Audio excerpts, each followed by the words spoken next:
muito bem-vindo, muito bem-vinda a mais um webcast da Mercado e Consumo, a plataforma que trata de varejo de consumo no Brasil e no mundo como nenhuma outra. Você sabe que diariamente, a todo momento, tem notícia fresquinha no nosso portal, mercadoeconsumo.com.br. Também aqui no YouTube, webcasts semanais para você com notícias sobre varejo, consumo, food service, franquias, shopping centers, enfim, uma infinidade de temas aí que a gente trata e também das nossas redes sociais que você acompanha diariamente. Eu sou a Ana Freitas, editora-chefe da plataforma Mercado e Consumo.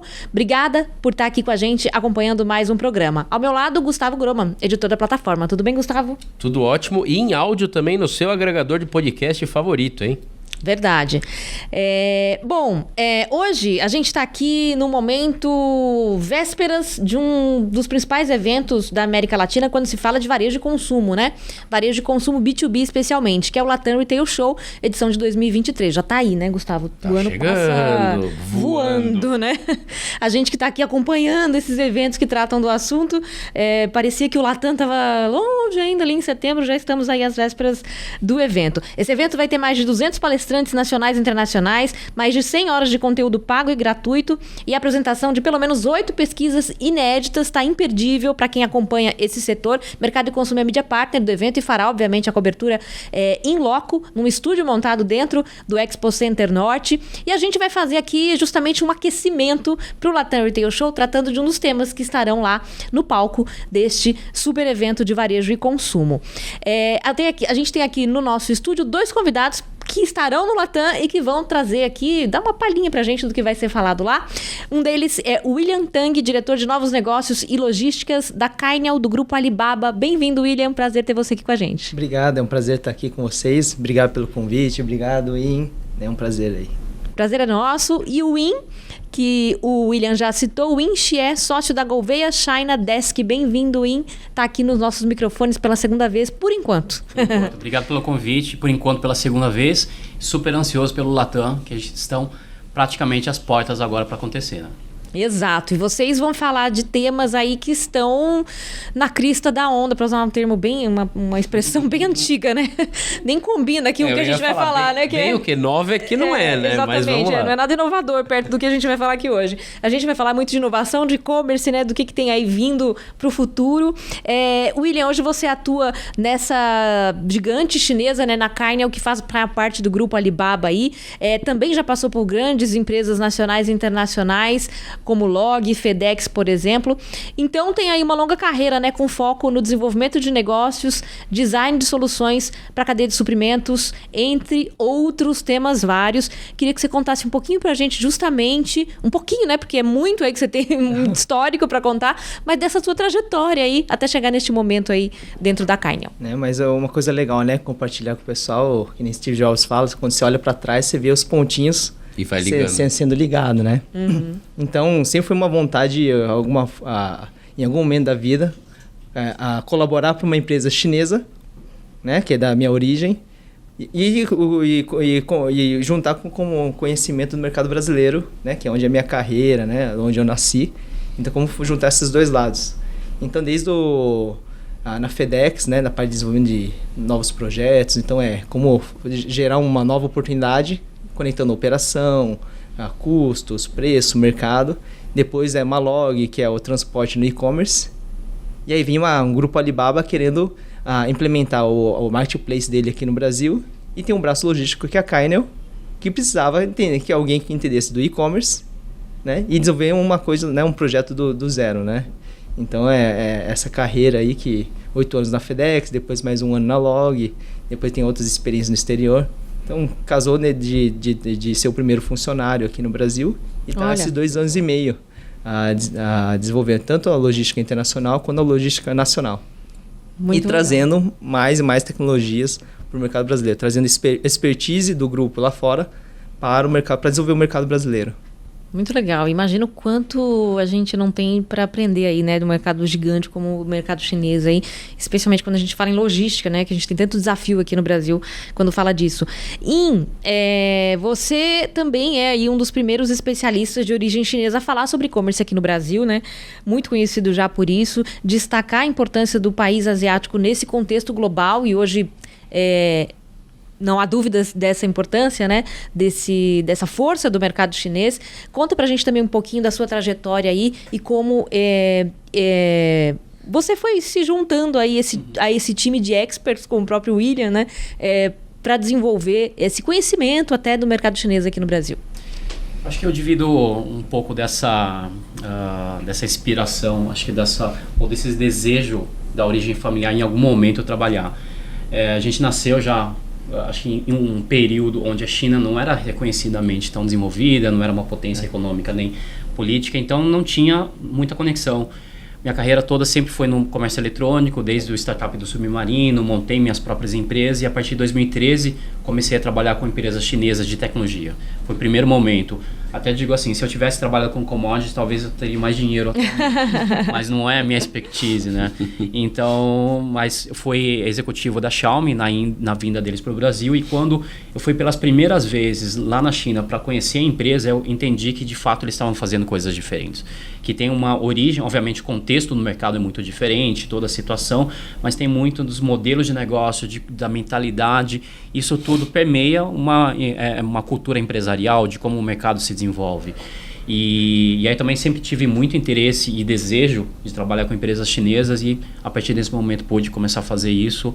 Acho que o período da pandemia todo, além de outras coisas, obviamente, que nos trouxeram também essa aproximação com o mercado chinês. Até antes eu fazia muita palestra, falava para as pessoas sobre o mercado chinês e as pessoas achavam, poxa, legal como referência, mas está muito distante. O que isso significa para o mercado brasileiro? E durante o período da pandemia a gente começou a ver muitas empresas brasileiras adotarem modelos chineses. E agora, por fim, tem empresas chinesas atuando com muita força no Brasil. E não só empresas de produtos físicos, de commodities físicas ou de manufaturado sem marca, mas empresas com marcas, empresas com muita inovação, muita tecnologia e que são referências globais como a Tinyao aqui que o William representa. Então, acho que a gente está vivendo num momento, e principalmente nos últimos 3 anos de fato, e acho que esse ano especificamente por causa dos marketplaces, por causa dessa história toda que vem nessa disputa, enfim, acho que de como organizar o mercado, acho que essa tendência acho que ganhou mais destaque, né? O que vocês diriam aí para os dois, William e depois In também, que é o que o In falou agora da diferença até de negócio, de jeito de olhar o negócio que existe na China e que agora a gente está tentando aprender aí algumas coisas? Compartilhando um pouquinho, né, da Caino. Um dos valores é o que você atingir de meta hoje, né? Então, nesse trimestre, no próximo trimestre vai virar o baseline. Você tem que fazer alguma coisa melhor. Então, você já tem um desafio de otimizar, né? Ou é custo, ou é velocidade de entrega, qualidade. Já pensou fora da caixinha para bater a meta do trimestre, mas depois vai virar baseline. Você tem que fazer de novo alguma coisa nova, né? Então, esse é o espírito que tem no pessoal lá na China, né? Esse é um ponto. E o outro, o que tem o pessoal da China, ele olha visão mundo, né? A gente aqui, quando está aqui no Brasil, a gente fala, nossa, sou do nacional, né? Com o Brasil inteiro. Ele olha vários países. Então, com essa habilidade, ele consegue ver um benchmark, né, do que acontece com os outros, o que já aconteceu nesse movimento de mercado, o que deu certo, depois de tantos anos retomou 10%, 20%. Então, a gente tem uma visão global. Então, a gente consegue trazer esse conhecimento e tomar decisões aqui para o Brasil, falando do Brasil ou a Latam. E como é que é trazer isso, William? Porque, assim, tá falando de... aquela história, né? Atingimos a meta, vamos dobrar a meta, né? Quer dizer, é uma mentalidade, beleza, mas como é que é trazer isso para cá? Como é que o brasileiro se adapta bem a isso? Como é que está sendo esse desafio? Eu trabalho mais o push, né? Então, eu trabalho bastante. De iniciar uma operação do zero, também você tem que trabalhar bastante, tipo... O chinês pergunta algumas coisas e como a empresa ainda não estruturou todas as áreas no início, né? Agora já tem. Assim, a parte fiscal, geralmente uma empresa você tem uma área fiscal, aí você não tem, aí vai você mesmo. Então você tenta fazer seus network para trazer informações para dar subsídio para o pessoal da China, né? Esse é um lado. O outro de trazer, tipo, que nem a Caino, né? A parte de logística, automação. Então a gente tenta mostrar aqui, aí tem os executivos que querem visitar a China, para visitar a operação e ver, né, de fato, uma indústria, uma operação funcionando com aquela tecnologia. Então, tem um trabalho meu também, num dos desenvolvimentos do negócio, eu mostro tecnologia, tem alguma coisa que a gente já trouxe da China para cá de automação, aí o pessoal vê aquela automação e fala, pô, que legal, então tem muito mais. Aí tem o vídeo, aí depois a gente marca a viagem e vai lá para a China. Né, que são, né, são as visitas, as imersões também, o pessoal vai lá. E aí quando vai para lá, não vê só a operação, mas tem todo o grupo Alibaba também para conhecer, todo o ecossistema. Desde você chega lá, já não tem cartão de crédito, não tem o dinheiro físico, e aí você vai e já baixa um Alipay e começa a usar e já começa a viver a experiência, né? E são esses insights que começa a pessoa, você vivencia lá, quando você vem para cá, você fala, pô, dá para fazer um super app? E o que é esse super app? O que faz? Aí você olha no Alipay e fala, pô, é tudo isso? Então você começa a trazer essa inovação para cá. Né? Então, desde o hard work, trabalha bastante para conseguir trazer mais rápido essas novas tendências e compartilhar e levar o pessoal brasileiro mesmo para ver lá e trazer para cá. Eles conseguem responder bem aqui no Brasil?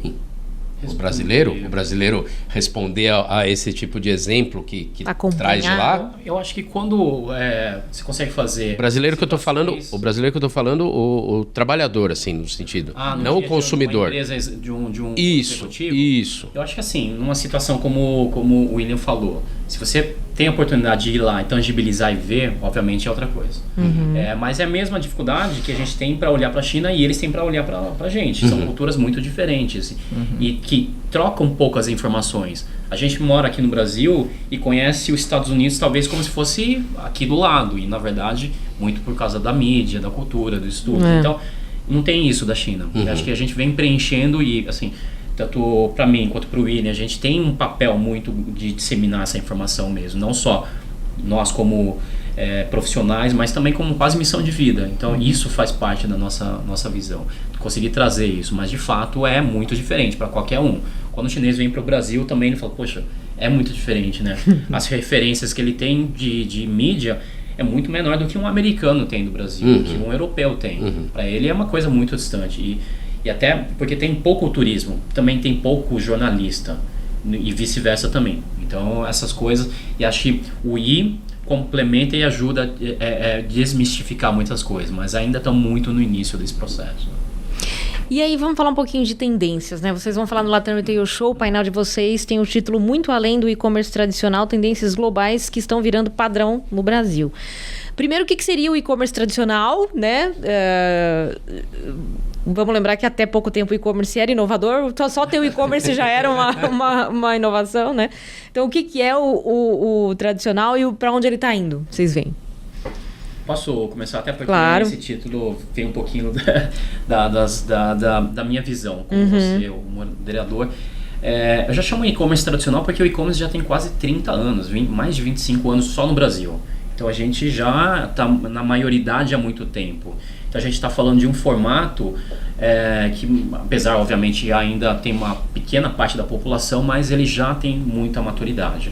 E cada vez mais os ganhos, eles são muito mais só incrementais, pouquinho, porque a gente já trabalhou muito nisso. Agora os grandes ganhos vão vir de modelos diferentes, que acho que são as lições que a gente consegue trazer da China, os benchmarks, porque são todo esse desenvolvimento todo foi baseado nos Estados Unidos. Então a gente olhava, eles começavam a fazer alguma coisa, a gente começava a replicar e de certa forma a gente já conseguiu absorver e aplicar as coisas. Agora precisamos de outros benchmarks, que muitos vêm da China. A China tem um DNA diferente do e-commerce também, porque ele vem muito de tecnologia. Empresas de tecnologia que não tem um legado de varejo. Digo isso, porque aí eu posso começar o meu negócio no papel em branco. Quando a gente fala de e-commerce da maior parte dos países, ele vem do varejo. Mesmo quando a gente olha no nosso e-commerce, tirando lá o número 1, todos eles vêm de braços de varejo tradicional. Então ele não pode ter uma ruptura total do que vinha fazendo. E aí a China é o contrário, a China vem todo mundo, os principais players, né? William, são o grupo Alibaba. Ele não existia antes, ele não era um varejista que comprava e vendia. Ele já desenvolveu um modelo que falou, vamos começar do zero. E essa é a nossa referência para essa conversa. Quais são benchmarks de países, obviamente, que têm background diferente, têm referência, contexto diferente, mas que podem nos trazer grandes saltos.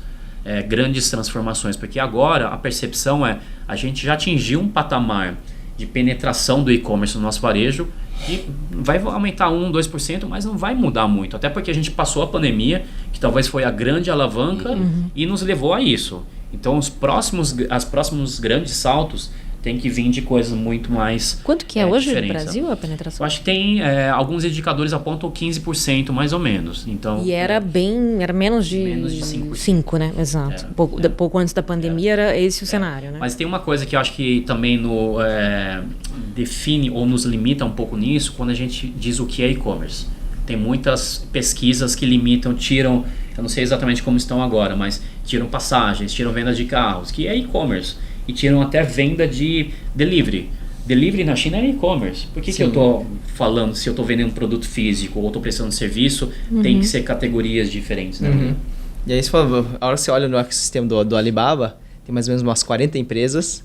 E aí, pegando, né, o I, né, surgiu no digital, né? Então, tem o Alibaba.com, que é o B2B. Depois tem dentro da China, como se fosse o Mercado Livre, né, aqui do Brasil, que é o Taobao e Tmall. Né? O AliExpress que a gente conhece é só para quem compra fora da China. Então, é da China para algum país. Dentro é Tmall, Taobao. Mas você vai andando pelo ecossistema, aí tem lá Flypig, que é como se fosse o Decolar daqui do Brasil, para ingressos. Depois tem um que é para shows, tipo Simpla. Depois você vai ter o Alma, é o iFood. Aí depois tem o navegador, o Waze. Depois tem o de streaming, o YouTube. Depois tem os servidores, né, de cloud, a Alibaba Cloud. Então, olhando o ecossistema, nós brasileiros passamos por 4. Né? Que a gente passa por 4, mas a gente só conhece um, né? O Marketplace, que é o AliExpress. Pagou pelo Alipay. Dados foram pelo Alibaba Cloud. E a logística foi pela Cainiao. Passou por 4, mas geralmente você só lembra de um. Né? Sim. E tem umas 40, né? Tem de Alimama da parte de marketing. Então, todo esse ecossistema começou no digital, né? No papel em branco para poder criar. E o que vem por aí? Né? A Iana falou de a tendência e tal, falou como é que é? O e-commerce tradicional, né? O e-commerce que não é tradicional mais, o e-commerce inovador é social commerce, é live commerce. Eu estava vendo outro dia, eu fiz até um texto que está no mercadoconsumo.com.br, vocês procurarem lá, e eu citava o rei do batom lá, que o cara em uma live de 12 horas, o cara levantou mais de $1 bilhão. Eu falei, rapaz, live commerce, né? O que vem? O que vem por aí, William? Você quer pegar essa? Porque eu acho que o Alibaba traz muitas dessas inovações, né? Então, olha, a Alibaba tem desde do mercado, falando de logística, né? Na China, as entregas, 40% é feito nos smart lockers. Olha, 40%. Tudo isso. Então, é uma tendência de investimento, né? Porque é o que você falou, né? Crescer 1% por ano, 2% por ano, você não vai chegar aqui na China 51%, 52% do online no varejo. Tendo baseline, 1% não vai resolver a vida dos executivos, né? E aí, então, que modelos de negócio a gente muda? Então, cadeia de logística é um desses. Tanto custo e modelos híbridos da pessoas poderem escolher onde retirar. Então, tipo um smart locker debaixo do prédio corporativo, no metrô, em fluxo. Na hora que você cria densidade, ela começa a virar o seu principal endereço de entrega, em vez de ser a sua casa.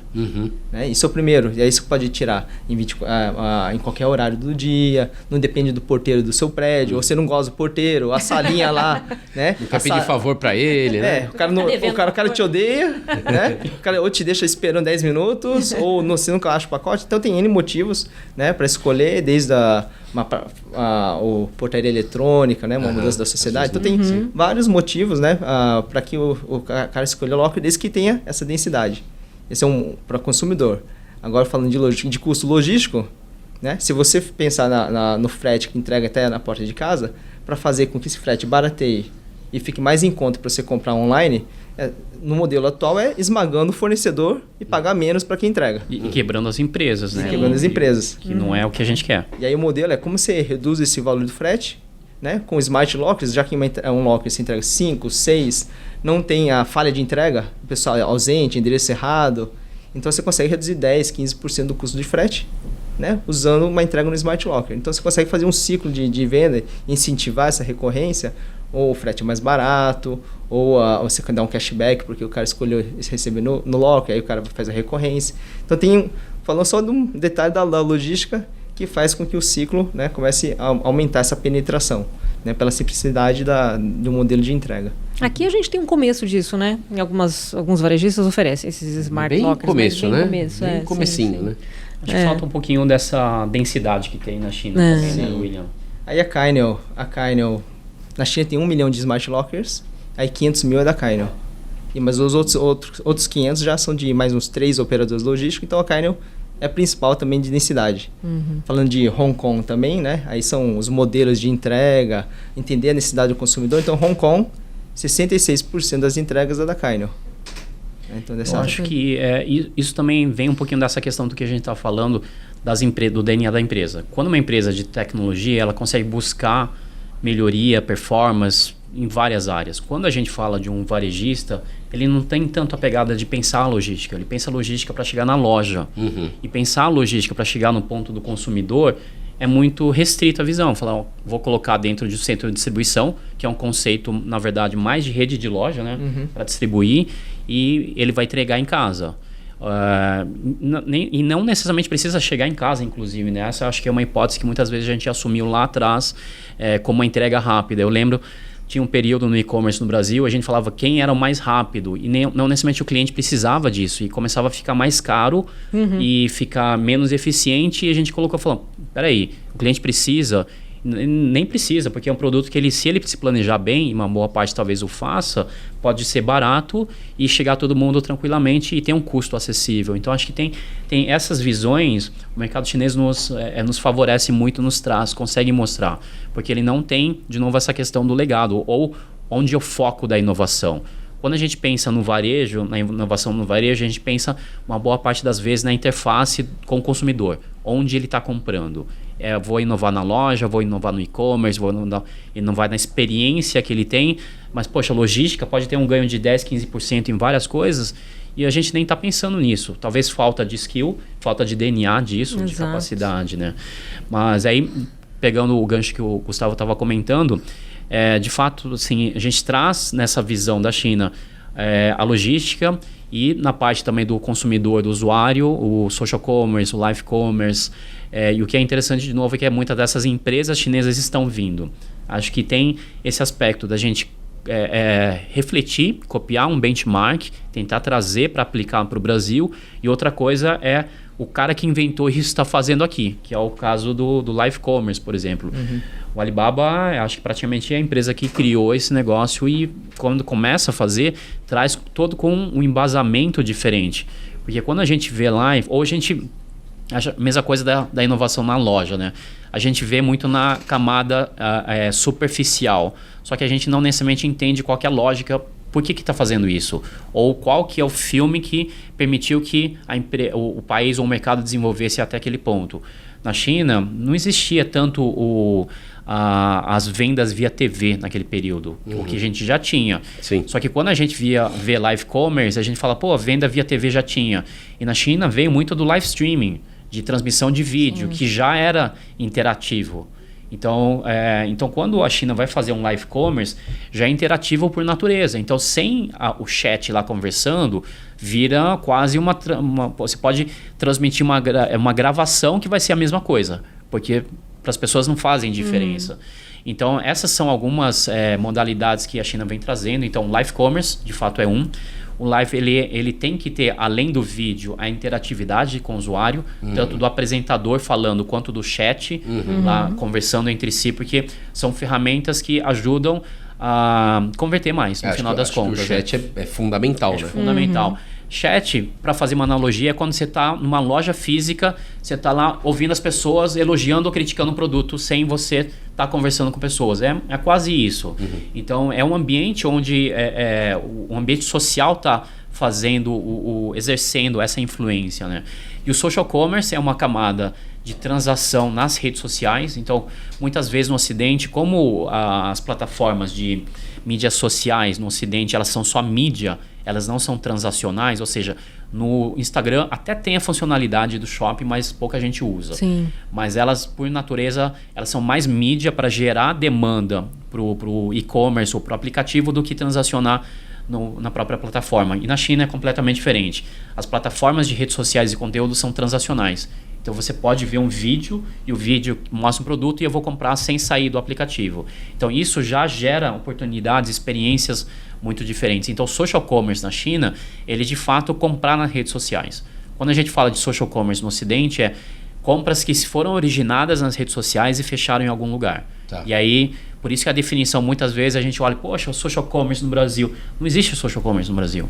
Ainda não na definição ou no tamanho suficiente. Porque né? é o social levando para um lugar. Levando para outro lugar. Levando como mídia. E aí ele vai ser mídia do mesmo jeito que um portal é mídia. Não faz a menor Quando diferença. você fala né? no WeChat, né, que é popular na China, também a gente está falando de social commerce, se é uma venda feita por WeChat, por exemplo. Ele tem o WeChat, ele, principalmente comunicação, ele tem as mini lojas. Então você pode criar... O WeChat ele tem uma funcionalidade pouco conhecida, que são os mini apps. Mini apps ele é quase como se fosse uma App Store instantânea, né? São 3 ou 4 milhões de aplicativos, desde os grandes negócios até a padaria da esquina. Tá. Consegue ter. E ela integra com todas as camadas de funcionalidade. Meio de pagamento, cadastro, logística, todas essas coisas. Então, se você é uma lojinha pequenininha, quando é no Ocidente, você precisa fazer tudo. Quando ela na China coloca no WeChat, você só precisa fazer o básico do app, porque por trás está lá tudo funcionando. Então o WeChat ele tem sim as lojas, ele não é social commerce no sentido de redes sociais, que as pessoas se seguem exatamente no mesmo modelo. Ele tem uma característica diferente, mas sim ele se alavanca. Eu perguntei porque aqui tem uma discussão também de WhatsApp ser usado para isso, né? Mas ainda uma discussão. Mas esses dias... Bom, a gente vai para o ar daqui a alguns dias, mas esses dias o WhatsApp anunciou de novo uma nova funcionalidade de comércio eletrônico, onde as lojas podem subir o catálogo e ter o checkout dentro do próprio aplicativo. Mas depois, quando vai fazer o pagamento, ele salta para fora, porque ainda não é integrado o meio de pagamento. Então a experiência ainda não é totalmente completa, mas ele se aproxima muito, porque de fato no final onde assim, o que é difícil é levar o cliente de onde ele está se divertindo, está assistindo filme, fazendo uma coisa legal, para comprar em algum outro lugar. Esse é o papel da mídia no final. Mas se você conseguir fechar o pedido onde ele estiver, a fricção e a dificuldade já diminui bastante. A conversão muito maior, né? Explode, a conversão explode. Aí falando, né, você falando de tudo integrado, você pega, como se for o Alipay, né? Que é o pagar, mas você vai no restaurante, aí tem o QR Code na mesa, você bipa para o cardápio, mas lá você clica e faz a ordem pro pedido da cozinha, e depois para ir embora você só vai lá, pagar e vai embora. Não precisa chamar o garçom, né? É isso. Então tá tudo integrado no mesmo app. E aí depois você vai lá sei lá, vai usar o metrô. Aí você vai lá, tem lá, a geolocalização já sabe que você está em Shenzhen. Você vai lá, clica metrô, já vai, assim, locomoção pública. Aí já vai aparecer os cartões de ônibus, tudo digital, né? De ônibus, de metrô e de trem. Você clica, aí vai aparecer o QR Code, que é o do metrô, só que tudo no aplicativo, e bipa e entra no metrô. Agora a internet é boa lá, né? É boa, mas igual a gente aqui também. Mas você não precisa, eu acho que talvez assim, quando a gente fala nas grandes capitais mesmo no Brasil, sim. Quando vai para o interior é mais difícil. Porque o mas problema tem uma boa cobertura. Eu ia falar. Porque o problema é que o Brasil é grande, tá? A gente tá falando da China. Exato. mas sempre volta na questão assim, a China é onde o país está desenvolvendo a tecnologia, então 5G é uma das maiores coberturas, aliás, é a maior cobertura de longe, né, o 5G do mundo. E a densidade permite isso. Então, mesmo quando é muito no interior, assim, são 115 cidades com mais de 1 milhão de pessoas. São grandes cidades. Sim, então, se você vai numa cidade, eles têm lá por Tier 1, então são as classes. Mesmo uma categoria 3, que eu não lembro exatamente quantos habitantes tem, é uma cidade enorme. Então, tem até justificativa financeira para conseguir construir isso, né? Que é mais difícil quando a gente está falando do Brasil, né? Total. Bom, daqui a pouquinho a gente continua com esse papo com o William e o Win, falando sobre tendências de e-commerce, muito baseados aí, né, no que a China está trazendo de tendência para cá. Vamos fazer esse intervalinho rápido e a gente volta daqui a pouquinho para falar de um tema polêmico, que é a concorrência que os sites chineses estão fazendo com sites que são de varejistas aqui nacionais. Daqui a pouquinho a gente volta. Bem-vindos de volta, bem-vinda de volta aqui ao nosso webcast da Mercado e Consumo, falando de tendências para e-commerce no Brasil e no mundo, pegando muito como referência aí a China, né? Que é o nosso papo aqui com o Win e o William, nossos convidados de hoje, nesse aquecimento que a gente está fazendo para o Latam Retail Show, maior evento B2B de varejo e consumo da América Latina, que acontece agora em setembro e tem cobertura especial da Mercado e Consumo. Gente, a gente não pode deixar de falar aqui de um tema que está sendo muito polêmico, que é de um lado, mexe com o consumidor diretamente, mexe com o varejista nacional e também com os marketplaces, né, que vêm especialmente da China, que é a tal da isenção das compras internacionais de até $50 por aqui. Como é que vocês veem esse tema? Como é que vocês encaram até o jeito como ele tem sido tratado aqui, né? Esse debate público grande que virou aí em torno desse assunto. Sim, acho que é um tema bem interessante, acho que mas vários países do mundo passam por essas discussões normal. Né? Então a gente fala, né, quando fala tem visão mundo de vários países, então Europa passa por isso, Colômbia, e assim, os países passam por isso. Acho que tem vários pontos para a gente ver, né? Uma parte mais a isenção dos $50, né? Isso já vem desde o passado, não é uma coisa nova. Né? O que fez agora é deixar mais claro, já que no passado não existia o e-commerce. No passado, quando as leis foram feitas, não existia B2B, B2C. Sim. Né? Era uma regra assim, o governo decidiu até $100, né? Poderia não taxar e deu para, né, a Receita Federal falar, vocês podem decidir qual range vocês querem. Porque se ficar tendo que parar tudo e taxar tudo, né, não tem braço, né, e fluxo para essa logística. Então estabeleceu $50. Aí depois, né, tem o varejo e o e-commerce crescendo. Aí voltou a fomentar essa discussão para deixar mais claro se vai ter isenção, não vai ter isenção e qual valor. Então agora estabeleceu $50. Né? A mesma coisa você pega como referência. Né? Se ficar taxando todo mundo que volta dos Estados Unidos ou do exterior, no aeroporto, e a regra é 0, deveria ficar a Receita Federal barrar todo mundo lá e ir tudo para a fila do vermelho lá para declarar qualquer coisa até o creme da Victoria's Secret. E estabeleceu $1.000. Né? Então, existe, né, se estabelecer para tentar melhorar e facilitar o fluxo e taxar né, tem os impostos para outros, né, que interessam mais. Esse é um ponto de vista. Né? O outro é a experiência do consumidor. Né? Você pensar, aí é o desafio, né?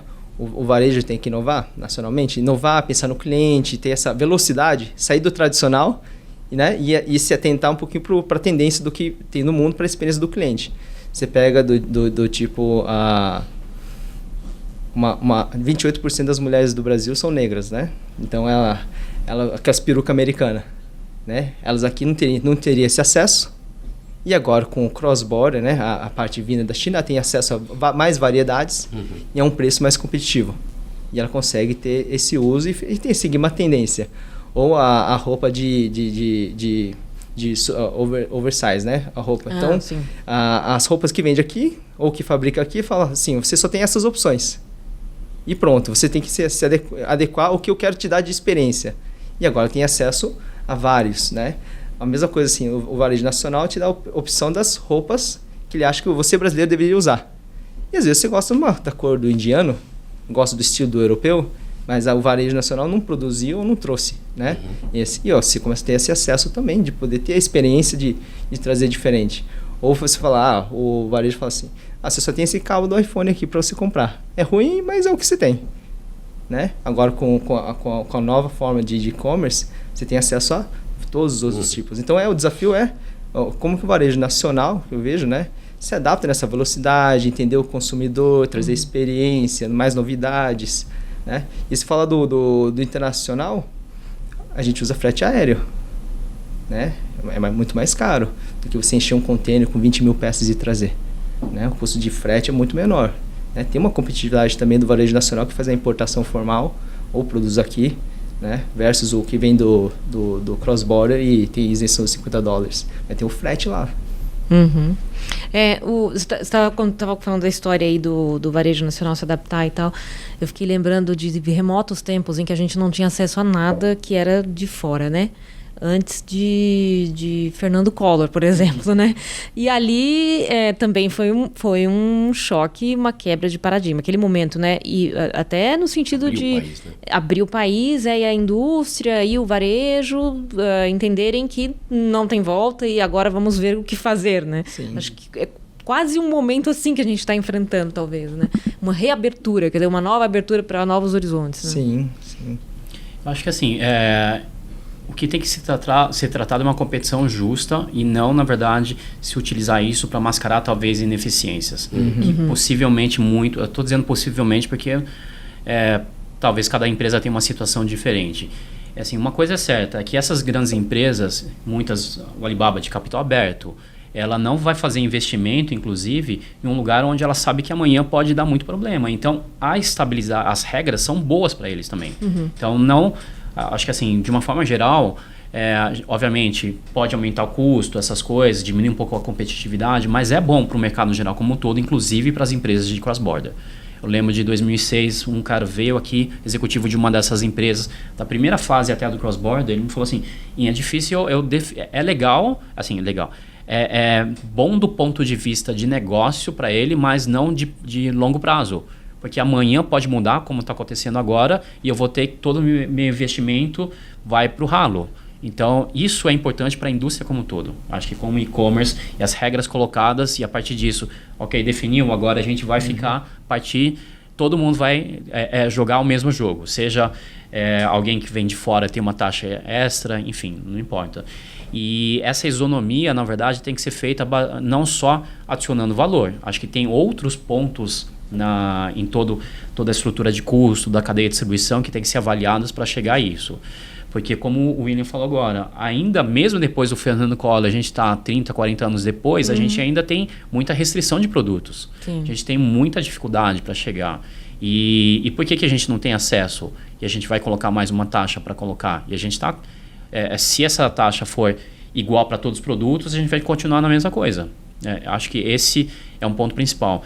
Mas no final das contas entendendo que as regras vão valer para todos, são boas, acho que para a indústria como um todo, e não pode mascarar ineficiências. Acho que a gente tem que aproveitar a oportunidade para tentar dar grandes saltos de problemas que a gente tem na nossa indústria como um todo. Não estou dizendo só de e-commerce, nem só de varejo. Acho que na estrutura de baixa produtividade, de altos custos, de altos impostos de uma forma geral, muitas vezes elas se mascaram ou a gente tenta empurrar para frente com mecanismos como esse. Vocês acham que... e aí colocando a pergunta para a Iana também, na parte do privado, eu acho que assim, o consumidor já é fato que ele tem um poder absurdo, né? Se ele se mobiliza, as empresas vão atendê-lo, né? Vocês acham que esse poder está passando também no setor público, no sentido de, ouvindo o William falar, ouvindo o que você falou, cara, tem muita coisa mesmo que eu não acho aqui, detalhes, coisinhas eletrônicas, como é que fala? Acessórios eletrônicos, que, cara, eu fui buscar em vários lugares. A gente está gravando aqui em São Paulo, uma cidade gigantesca aqui do Brasil. Eu fui buscar em vários lugares e não achei. E aí eu entrei no e-commerce e em, 5 dias estava em casa, né? Vindo da China. Sim. Né? Vocês acham que o consumidor está começando a ter esse poder em relação ao público também? Porque a gente viu uma discussão do sistema público, né? De taxas de importação e tal. Cara, a gente viu uma movimentação. Vai ser assim, volta, não vai. Porque entendo eu muito pela mobilização que aconteceu pelo próprio consumidor. Acho que no mínimo a gente está falando de governo que não quer entrar em polêmicas, né? Então, quando o consumidor expõe a sua opinião e o seu desejo, e a gente sabe que o consumidor não vai abrir mão de produtos aos quais ele já teve acesso, né? Nesse período, enfim, o governo tem que se abrir para discussão, né? Para debate, de qualquer maneira, né? Uma coisa que eu acho muito positiva também, aí pensando no lado do consumidor, é o programa, o Remessa Conforme, né? Da Receita Federal, porque como vocês falam, né? Ter a regra é importante e saber de onde vem o produto e inclusive agilizar a entrega nesse caso, né? Você conseguir, tem produto que não vai passar ali por um determinado controle porque está liberado, enfim, mas os outros vão ser mais controlados. Acho que isso tudo torna o ambiente de negócio mais saudável para o consumidor também, no fim das contas. Sim, a experiência do consumidor, aí é o que você fala, é o que a gente está falando, né? Esses $50, né? Tem regrinhas, né? Não é só $50 e pronto. Então, o site tem que estar apto conforme as regras da Receita Federal, que é o Remessa Conforme. Então, ela tem que cumprir com várias regrinhas, né? Para que a Receita Federal dê o selo para ela e fala, você pode vender com esse benefício para os seus consumidores finais. E isso, falando de cadeia logística, aí daqui a pouco você tem 5 dias, 4 dias, você clica e chega na sua casa, né? Mas aí esse do internacional. Depois tem o nacional, Sim. né? Como que você clica e chega hoje ou chega amanhã, Sim. comprando do varejo nacional. E é o inovar, atender o consumidor, né? E aí tem mercado para todo mundo. Quem quer esperar, vai ter esses 5 uma semana. Quem quiser o nacional, né? Também vai ter competitividade e a logística vai ser um diferencial também. Acho que essa história, na verdade, ela se foca no varejo, mas, de novo, é o que a gente está falando do setor todo. Então, muita da ineficiência da indústria se materializa no custo caro para o consumidor final. Então, não é só uma questão disso, né? Eu vou trazer um segmento específico que mostra o quanto isso é limitante. Telefonia celular, aparelhos. Quantas marcas a gente tem no Brasil? Acho que 4 marcas, 5 marcas. Quantas marcas nacionais? Só que é um mercado bilionário. São, se não me engano, mais de 50 bilhões de reais em vendas no ano. Então, e a gente está limitando isso. Na China são pelo menos 100 marcas de celulares. 100 marcas? Pelo menos. Então, você tem marcas que são só regionais, porque tem algumas províncias que são maiores do que muitos países no mundo, né? Províncias de 50, 100 milhões de pessoas, tem algumas. Então, algumas são suficientes para estar lá, algumas marcas muito segmentadas, marcas disso, obviamente tem as grandes que dominam, mas você tem acesso a tudo isso. Então, a gente está limitado nisso. Então, poderia, a gente acompanha muito essas marcas chinesas avaliando o mercado brasileiro e fala, poxa, é difícil, tem isso, tem aquilo. Por outro lado, óbvio, a gente limita as nossas oportunidades, limita também o mercado e limita o consumidor de uma série de coisas. Por isso que acho que a avaliação, a gente simplesmente pensar é imposto, vai encarecer, vai favorecer o varejo, também, de novo, a gente está olhando só uma parte do problema maior. Botão. E aí você vê, né? Fala do celular, né? Você vê os carros chineses, tem muita marca lá na China e começa a você ver umas marcas aqui no Brasil, né? Começar a chegar marcas de moto, né? De bicicleta elétrica, moto elétrica. Então, o mundo tem uma variedade de coisas. E aí a gente aqui no Brasil, né? Muitas vezes querendo se fechar, né? E a experiência do consumidor, do brasileiro, só limitado ao que a gente sempre teve e talvez só vai ter isso. E no mundo tem muito mais coisas. Quando a gente está falando de grandes ecossistemas como o Grupo Alibaba, a gente está falando também de empresas que operam em outros países, né, na China, enfim, mas também de produtos que são vendidos de gente que está aqui no Brasil, certo? De sellers locais, desenvolvimento de sellers locais, né? Como é que é esse trabalho feito aqui para um seller querer entrar num ecossistema do Alibaba, por exemplo? Como é que vocês trabalham, até culturalmente, né, essa questão? Sim, aqui no Brasil seria o AliExpress, né? Então, há 2 anos e meio atrás, então, a empresa decidiu, né, na hora de mapear o mundo, falou, vamos investir no Brasil, tem um potencial, né? Durante a pandemia cresceu muito, tem carência de mais opções de plataforma, e aí o grupo resolveu decidir investir. Então, está numa fase boa, né? Qualquer um que quiser montar sua loja dentro do AliExpress está com cashback da comissão, então basicamente a comissão 0. Né? Então tem esse programa de 3 meses, então está muito bom para entrar agora. Antes estava em torno de 5%, 8%, então pensando, né, nos marketplaces, já estava mais competitivo que os outros, agora ainda tem esse cashback, então basicamente zerando. Então está um bom momento. Então a gente tem o time de vendedores, né, de hunting, de sellers, e é simples, né? Aí você vai cadastrar como se fosse qualquer outra plataforma, E aí tem todo o algoritmo, você vai ter dentro do mesmo aplicativo que você compra da China, né? Tem lá um botãozinho com a bandeirinha do Brasil, você clica lá, o consumidor já vai achar todos os lojistas brasileiros. E a hora que comprar, a Kaino que vai fazer a entrega também do nacional. Vai coletar no lojista, passa no centro de distribuição e entrega no consumidor final. Então a gente também está com a operação de logística aqui também no Brasil.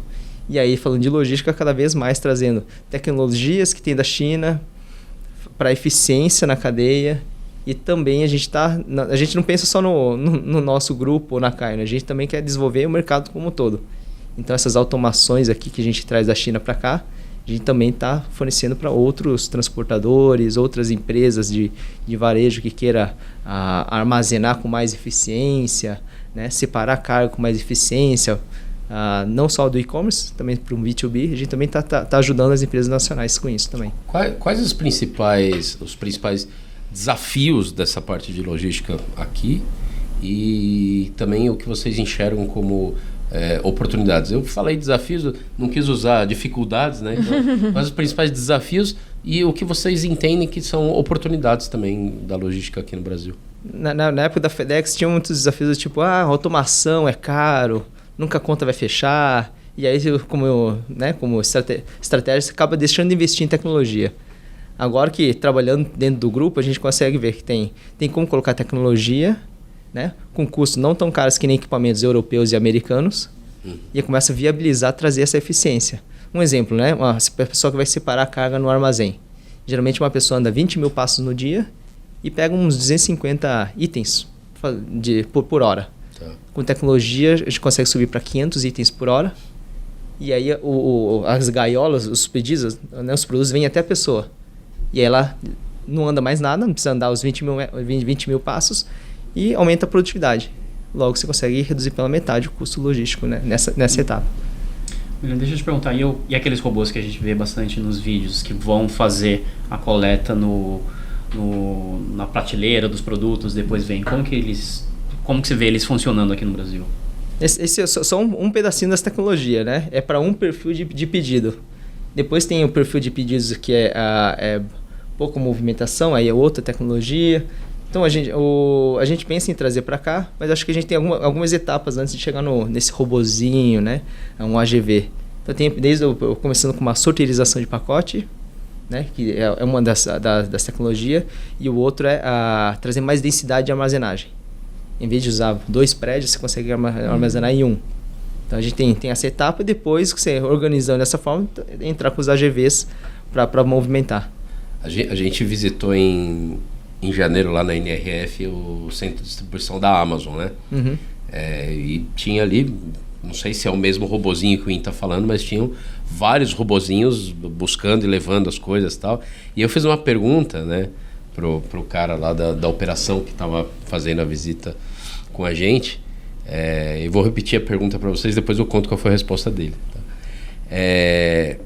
Cara, e se o sistema trava? Essa é a pergunta.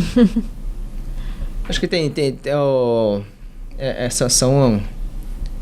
Antes de você implementar toda essa automação, você começa com manual, vai evoluindo. Por isso que eu falei, né? Você começa com o manual, vai evoluindo o modo que você faz manualmente e depois você evolui para automação. Aí como você faz, né? Porque daí você tem a experiência de como fazer, você começa a fazer a transição você pega um robô, começa a testar e vê onde tem a interferência, onde a pessoa anda. Geralmente onde a pessoa anda, o robô não anda, né? Então você começa a fazer esse mapeamento, mas você começa com manual, vai fazer um semi-automático e depois vai para o automático.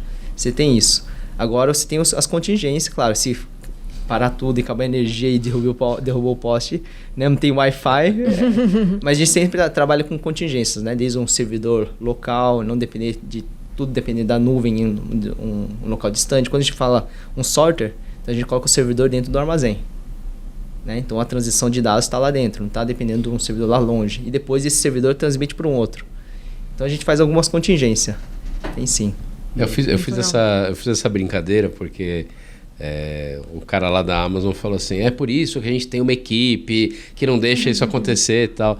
É óbvio que eu estou fazendo uma brincadeira, mas assim, você tem esse risco porque você tira a operação humana, né? Só que, cara, o que ele traz de eficiência e tal, deixa mínimo esse risco. Existe? Sim, existe, né? De cair o poste, né? Brincando, né? Mas é incrível o que você falou, de 250 vai para 500, e enfim. Mas Não, minha resposta seria: pega todo mundo do escritório para levar lá para embrulhar os pedidos. Isso já acontece na Black Friday no 11/11 já. Eu lembro que A no Black início... Friday da China, né? O 11/11. Black Friday, mesmo no início da operação de Singles Day, e-commerce no Brasil, era muito comum isso, né? Porque a gente não tinha muita estimativa, não sabia tamanho, não sabia as coisas, não tinha automação, nada, e sempre tinha que mobilizar as pessoas de outras áreas para fazer. Mas agora, obviamente, a tecnologia nos permite uma performance muito melhor, né? Eu ia pegar um gancho aí e ia perguntar de inteligência artificial, embora tudo que você está falando aí tem a ver com inteligência artificial, né? Para operacionalizar esses robôs, para, enfim, mapear a rota dele ali e até na logística também, né? Mas como que ela está impactando, já que é o buzz do momento, a palavra do momento, né? Como que a expressão do momento, como que ela está impactando o e-commerce hoje? Tem vários... falando em sistema inteligente... Porque são duas camadas, né? Tem as dos BIP, CBIPA e tal, né? Sim. Tem toda a informação está digitalizado. Depois aqui, como você faz com todas essas informações, esses dados? Aí tem a camada da inteligência artificial, que aí a gente já consegue hoje extrair ganhos de 14% a 19% no custo de inventário dos estoques. Né? Então a gente consegue trazer todos esses dados e trazer insights para o time de gestão executiva do que decidir da empresa, da operação. Então a gente já consegue trazer essa camada... Até 19% de ganho, você comentou? 14% a 19% de valor de inventário, de estoque. Sim. Porque imagina que você fabrica, coloca no armazém central e tem um monte de armazém avançados, regionais. Aí você tem lá 20 mil itens, qual que você manda, deixa centralizado e manda pouquinho na ponta, e qual que você manda mais na ponta e deixa pouco no estoque central. Né? Essa inteligência, né? Então, primeiro você tem que ter os BIPs mesmo, depois com BIPs e dados de compra, você consegue jogar num sistema e consegue trazer essa inteligência. Esse é um algoritmo, daí, falando de Kaino, a gente tem alguns prêmios de algoritmo, tem prêmio de design, de beleza, tem vários prêmios que a empresa acaba ganhando. Né? Então, esse falando de um tipo de inteligência artificial que é o do sistema. Depois tem outra inteligência artificial que é o carros autônomos, veículos autônomos, que a gente já está desenvolvendo para entrega na última milha. Então, é um dos segmentos que a gente está investindo forte lá na China, que a gente vê assim também tendências, né? Se eu conseguir bolar um outro modelo de entrega da última milha, eu consigo fazer uma disrupção do que as pessoas estavam acostumadas a comprar. E começa a abrir mais outros mercados que a gente não imaginava. Então, esse robozinho que cabe até uns 50 pacotes e anda mais ou menos 100 km de autonomia no dia, ela trabalha 24 horas. Ele é pequeno? Ou é um carro? Um micro é pequeno, 50 pacotinhos, com o tamanho de uma bicicleta, assim. Mais gordinho. É um robozinho que vocês começaram a testar em campos de universidade, não é isso? Isso mesmo. Eu lembro que a gente noticiou no mercado de consumo, por isso que eu estou perguntando. Então, um modelo de negócio que já está rodando há 2 anos, dá PNL, né? Dá resultado positivo, né? Tem vários campos, então assim, por hora é em campus fechado, tipo uma USP assim, né? Em que o estudante consegue 3 horas da manhã falar, eu quero receber meu pacote 3 horas da manhã. Ele vai receber. Hoje, qual que é o modelo? Não tem ninguém para entregar 3 horas da manhã e se tiver vai ser super caro. Então esse é um modelo que começa a fazer sentido e falando de logística para você ter um custo bom, o cara pega 50 pacotes e faz uma rota em U. Com o robozinho já não precisa ser uma rota em U. Né? Depende do horário que o cara quiser receber, o robozinho vai andando e entregando, esperando você ir lá pegar, avisa, né? Se for um entregador tradicional, depois de 5 minutos o cara vai ficar puto, né? Ou vai embora, vai falar cliente ausente. Não vai atender, então, não vai... Às 3 horas da manhã. 3 horas da manhã. Então, são disrupções que a gente vai conseguir trazer e outros mercados vai acontecer em paralelo por usar um AGV. E eu digo inteligência artificial porque ele vai andando que nem Tesla. Quanto mais tiver câmeras, ele vai mais aprendendo sobre aquele buraco que está na rua, a próxima vez ele vai desviar.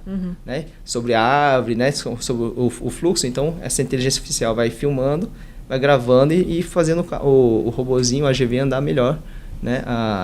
Nas próximas entregas. Isso é mais uma outra coisa de inteligência artificial que a gente tem. Isso está mais avançado do que drone, né? Porque a gente pensava muito, a entrega vai ser por drone. Isso drone é o lado sexy, né?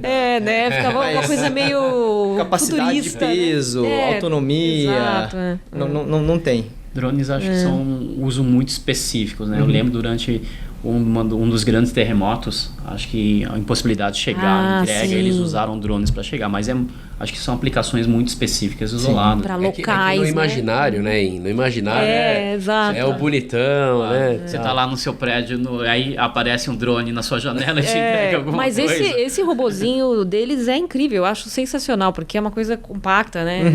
Parece um cooler com roda. E a pessoa vai andando e o negócio tá dando do teu lado ali, eu acho sensacional, assim. Tomara que um dia chegue aqui, né, pra gente testar. Você vai testar também, né? Você é um pouco analógico. Não, mas eu já Offline. tantas gravações de podcast, conversando com tanta gente. né? Já tá influenciado. Que já tô. Confesso que já tô. Muito bom. O que você acha também dessas inovações aí? O que mais que estamos para ver? E o que é factível também para o Brasil, né? Vamos pensar nos nossos desafios aqui, eu ia né? completando essa pergunta da Diana.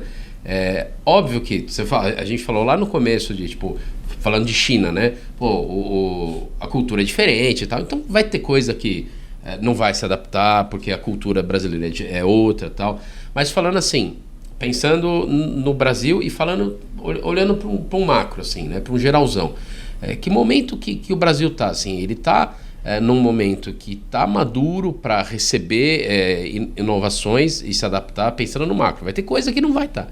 Ou ele ainda tem muita coisa para aprender e para melhorar? Acho assim, toda a tecnologia tem o seu momento, a tendência, por isso você falou, a maturidade, né? Tem muitas coisas que não adianta chegar e tentar implementar que não está no momento certo, ou de custo, ou de comportamento de usuário, etc. E até dentro do e-commerce, até porque você tem a parte da interface com o usuário e tem todo o resto que funciona por trás. Isso, acho que é independente do que o usuário quer fazer ou que não quer fazer. Talvez esse robô, eu aceito, ou estou disposto a chegar um robozinho aqui e pego o produto a partir dele. Ok, mas muitas das coisas, inteligência artificial para gestão, para recomendação de produto, isso vai funcionar independente disso. Então, isso depende mais, talvez, das empresas adotarem, ter uma estrutura, ter estrutura de dados organizado, os profissionais estarem preparados para isso do que questão de comportamento do usuário. Mas, de fato, outras coisas, sim, nessa interface, na experiência, o próprio live commerce. Por que a gente está fazendo isso agora, enquanto a China fez em 2016, 2017? Porque eles estavam no momento adequado e talvez alguém tenha tentado fazer antes e não conseguiu. E aqui no Brasil também teve gente que tentou fazer live commerce antes e não foi o momento. Então, sempre tem essa adequação. Então, de fato, o live commerce, acho que, de novo, trazendo isso, ele está no momento, acho que ele tem muitas questões do contexto que facilitam as pessoas acostumadas mais a assistir conteúdos mais longos na internet, conteúdos ao vivo, muita mais gente comprando também, experiência de mobile, porque o live commerce ele é muito baseado no celular para você conseguir fazer, e chat. Então são várias coisas que a gente está vivendo no momento adequado. E a própria experiência de meio de pagamento já é melhor. Então, quando a gente estava no computador lá para comprar coisa, então tinha toda a tela para preencher o cartão de crédito. Agora é um botãozinho que você mal consegue apertar, mas a experiência de pagamento já está muito melhor. Então tudo está mais integrado, facilitando. E acho que de todas as principais coisas, talvez a live e gerar conteúdo, e não só live, mas vídeo curto, geração de conteúdo por usuários, ou os micro-influenciadores, talvez trazendo um pouco essa questão, ou o cliente, o consumidor que é influenciador, a gente está no momento, porque as plataformas permitem isso. As plataformas vão viabilizar esse negócio e é relativamente fácil você abrir a câmera agora, fazer uma live e vender um produto. Obviamente você tem que estar preparado para meio de pagamento, etc. Mas são coisas que estão fazendo. Então, tem várias coisas, acho que a gente está num momento bom. Usuários mais preparados, as condições funcionando. Tem algumas coisas que a nossa infraestrutura de telecom, quando você vai para o interior, nem o 3G funciona muito bem. Então, ainda são fenômenos de grandes capitais, grandes cidades. Mas mesmo assim, talvez já tenha massa crítica suficiente para justificar novos negócios em cima disso. Acho que tem tudo a ver com o momento que você fala, né? Eu fiquei pensando aqui no Pix, né? Que foi uma revolução e pegou de um dia para o outro quase, exato. Assim, pegou tava o todo momento mundo preparado e precisando, querendo fazer. Exatamente. E o governo, as empresas, os usuários se alinharam. É a tempestade perfeita, né? Exatamente. Tudo aconteceu para que isso. Então, tem várias dessas coisas que estão no momento. E acho que só uma coisa, talvez a live commerce ela possa sofrer um pouco da interferência da questão do e-commerce via WhatsApp, que é uma coisa acho que muito específica aqui no Brasil. Na China ele não teve essa condição antes, Então, talvez abrir um espaço, mas aqui, se o WhatsApp... obviamente a gente já usa para comprar, mas é quando alguém manda um link, outra coisa. Mas se eu conseguir transacionar dentro do WhatsApp e fizer tudo, é uma experiência que não tem igual para o usuário brasileiro. E o WhatsApp é muito forte aqui no Brasil. Muito forte. Então tem um fenômeno muito específico que pode ser que abra oportunidades que em outros mercados não tenham. Sabe? Não, o nosso WhatsApp aqui do Brasil é como o Alipay de lá, né? Ou o WeChat de lá, né? Virar um super app. Virar um super app. Mas acho assim, o que eu coloco muito a questão do super app quando a China teve super app, não tinha tantos players grandes. Aqui a gente já tem players verticais especializados muito grandes. Caras grandes de e-commerce, de delivery, de banco. Estamos mais ou menos bem atendidos. Então você não tem tanta necessidade. Aí você tem esses grandes caras querendo fazer o super app. E aí a disputa vai ser maior. Então o que a gente pode ter são super apps verticais. Então assim, eu sou um banco digital, eu tenho e-commerce, tenho outras coisas, mas o meu core é banco. Lá na China, os grandes os ecossistemas super apps viraram tudo. Ele não é mais... Você nem sabe direito o que ele era lá. O core, né? Então, você chama o Uber, você fecha o seguro do carro, você faz plano de saúde, faz serviços um monte de públicos. Eu sempre falo assim, você consegue fazer reconhecimento de cartório, tudo dentro do aplicativo. Mas tem um ponto importante, é o que você comentou algumas vezes, a questão do ecossistema por trás. Então, por que isso? Porque agora a gente usa celular, usa app. Amanhã a gente vai usar reconhecimento de voz. Amanhã a gente vai usar não sei mais o que. E não vai ser mais um app. Então não vai ser um super app. Vai ser um super alguma coisa. Então, mas para que isso aconteça, preciso ter um ecossistema por trás. Então, o ecossistema é a gestão e a estratégia por trás. Se for qualquer coisa, ele vai funcionar do mesmo jeito. A gente chamou de app, né? Mas a gente chama de app, né? Desse super app, né? Super app, exatamente. Muito bom, gente. Aula, né? Super aula e dá vontade pra China ver o que tá acontecendo lá, né? A gente fica Quando que é a próxima curioso, ida né? sua? Singles Day tá aí. O Singles Day tá aí, é verdade. Singles Day, eu vou lá comprar lá. Exatamente, é muito inspirador, né? A gente como vocês estavam até comentando no começo, né? O Brasil tendia a se basear muito no varejo americano, principalmente, né? Não que ainda não seja uma referência, e acho que é para o mundo inteiro, mas, de fato, passou a olhar para a China de uns anos para cá de uma maneira totalmente diferente, né? Tanto, desculpa, até nesse ponto, eu acho que o próprio Black Friday mostra muito isso. Black Friday surgiu nos Estados Unidos por uma razão, e a gente importou para vender mais. Porque não tem sem nada, a essência, exatamente. Não tem exatamente todo o estoque. Então, por isso que a gente tem que olhar com mais atenção. E mesmo as coisas da China que podem ser super legais, se a gente trouxer copy-paste, não vai funcionar. Então, mas exatamente. Mas com a diferença que as empresas chinesas estão vindo. Então, o cara que fez isso vai fazer aqui. E talvez ele não consiga fazer necessariamente igual na China, porque não é o mesmo país, não é o mesmo mercado, né? Não, tem toda uma cultura, tem os cenários, desafios nossos aqui, tem criminalidade, então tem vários detalhes que o copy-paste tem que dar uma tranquilizada. Claro, total. Gente, super obrigada, um prazerzaço ter vocês aqui. William Tang, diretor de novos negócios e logísticas da Cainiao, do Grupo Alibaba. Prazer. Prazer, obrigado pelo convite e a gente se vê, né, no Latam Retail Show. Exatamente, isso que eu ia falar. Nos vemos daqui a pouquinho no Latam Retail Show, que está para acontecer. Inchié, sócio da Gouveia China Desk também. Prazer em receber você aqui. Obrigada pela participação. Obrigado e a gente se vê lá no Latam Retail Show. Nos vemos no Latam Retail Show, evento que será realizado no mês de setembro, agora já, né? Tá para acontecer. Maior evento de varejo B2B da América Latina. E a gente vai estar lá, né, Gustavo? Com uma participação super especial. Lá. Estúdio e muitas entrevistas, muito conteúdo. Em todos os lugares, em todos os momentos. É isso aí, onde o nosso leitor, ouvinte, espectador quiser acompanhar a gente. Obrigada pela audiência, super prazer mais uma vez estar aqui com vocês e até a próxima. Tchau, tchau.